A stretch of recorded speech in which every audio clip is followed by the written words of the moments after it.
Ya Ahlal Kitab, O people of the book, Ta'alaw, come, ila kalimatin sawaim baynana wa baynakum, that we come to common terms as between us and you. A prophet is a man who receives divine inspiration to guide his people, but he might not have the power of backing it up to implement the laws that he receives. For example, like Yunus alayhi salam, he delivered his message. He couldn't implement it. Lut alayhi salam, his people went for abominations. Allah destroyed the people. But Yunus alayhi salam couldn't do anything.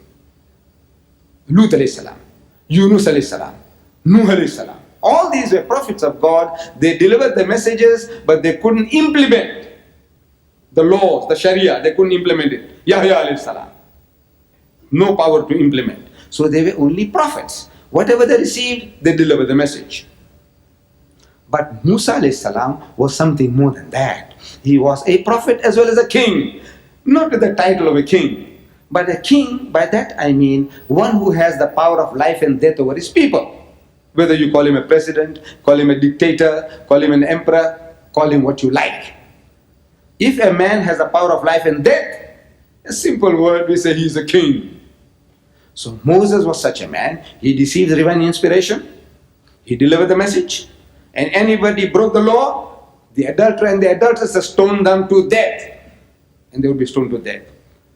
They were told not to do any work on the Sabbath day, Yom Sab, Saturday. No work. Not even picking up firewood. So a man was found picking up firewood.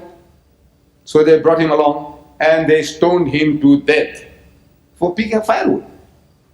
That was the law. So he had the power of not only delivering the message but implementing the law.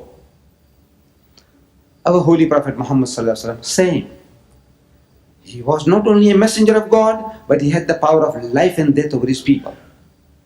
But Jesus Christ, when he came and he was confronted by the Romans, the Jews implicated him and he was brought for trial for treason.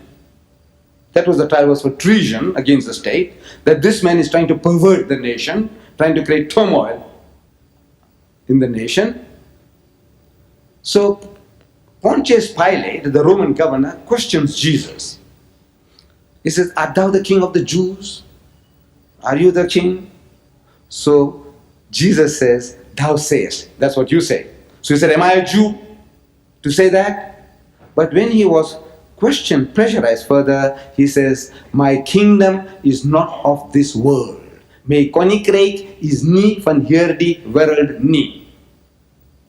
If my kingdom was of this world, then my disciples would have taken up the sword to fight, which they didn't do. So my kingdom is not from hence, not from here, not an earthly kingdom. Mine is a spiritual kingdom, meaning I am a prophet of God, trying to guide people spiritually, not to shoot out or kill people, chopping off people's heads. No, that's not my job. I didn't come for that.